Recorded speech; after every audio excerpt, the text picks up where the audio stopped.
السلام علیکم ورحمۃ اللہ وبرکاتہ۔ جانور کو ذبح کرتے وقت ان باتوں کا خاص خیال رکھیں۔ ذبح کرنے والے کا بسم اللہ پڑھنا ضروری ہے۔ اگر دو آدمی چھری چلائیں تو دونوں آدمیوں کا بسم اللہ پڑھنا لازمی ہے۔ اگر جان بوجھ کر بسم اللہ نہیں پڑھی تو جانور حلال نہیں ہوگا۔ اگر بھولے سے بسم اللہ رہ گئی تو قربانی ہو جائے گی۔ اگر ذبح کرنے والے کے منہ میں پان گٹکا وغیرہ ہو تو اسے منہ خالی کرنا ضروری ہے تاکہ بسم اللہ پڑھ سکے۔ بسم اللہ پڑھنے والے کا مسلمان ہونا ضروری ہے۔ تسمیہ کے الفاظ یہ ہیں: بسم اللہ، اللہ اکبر۔ جانور کی گردن میں موجودہ 4 رگوں میں سے کم از کم 3 رگوں کا کاٹنا ضروری ہے۔ اگر ایک بار ذبح کرنے سے چند رگیں رہ گئیں اور دوسری بار پھر چھری پھیرنے کی ضرورت پیش آئے تو دونوں مرتبہ بسم اللہ پڑھنا ضروری ہوگا۔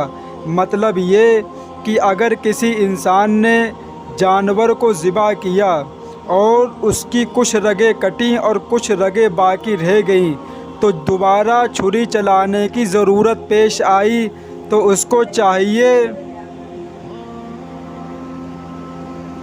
چاہیے کہ دوبارہ بسم اللہ پڑھے۔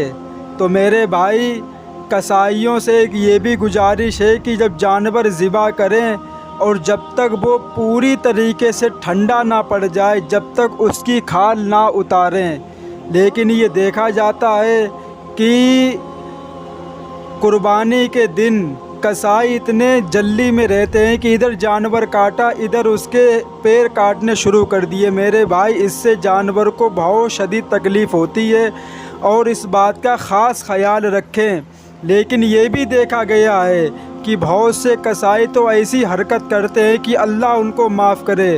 ہم نے ویڈیو دیکھی ہے سوشل میڈیا پہ کہ کیا کیا گیا کہ بکرے کو الٹا لٹکا دیا گیا۔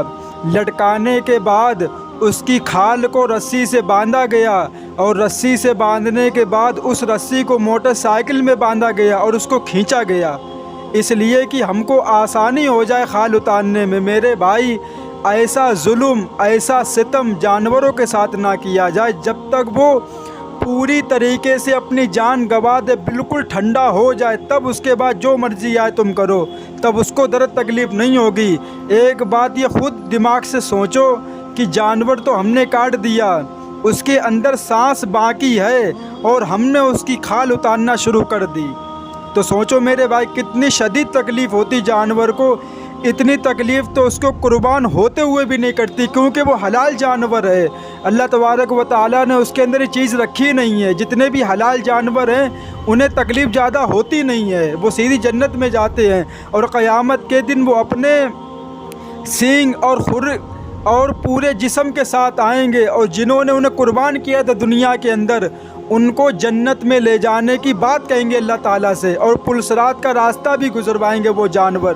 اور یہ بھی ہم نے سنا ہے کہ جو انسان جتنا طاقتور، جتنا خوبصورت جانور دنیا کے اندر ذبح کرے گا، قیامت کے دن وہی جانور اس کو پلسرات کا راستہ پار کروائے گا۔